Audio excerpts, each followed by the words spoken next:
Rutina e kryebashkiakut të Tiranës, Erion Veliaj, nuk ishte si çdo ditë tjetër në ambientet e burgut.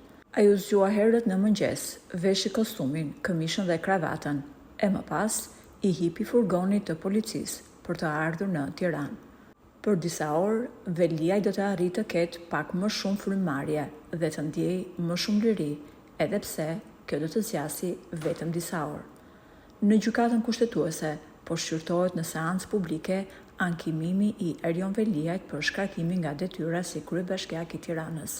Kamera, gazetar dhe qytetar që mbështesnin ishin në derën e gjykatës për të fiksuar momentin kur Veliaj zbriste nga furgoni. Kryebashkiaku i Tiranës ka zbritur nga furgoni i policisë me pranga në duar dhe me veshje zyrtare, njëkohësisht në fytyrë kishte stampuar një buzëqeshje. Qytetarët që ishin në mbështetje të tij i thanë: "Forca Lal, në burg nuk duhet të ishe ti, por Rama, që ka shkelur kushtetutën, ne jemi me ty, ne të mbështesim ty." I shoqëruar nga dy policë, Veliaj tha teksa ngjiste shkallët e gjykatës: "Unë jam i pafajshëm dhe do të kthehem së shpejti te ju dua shumë."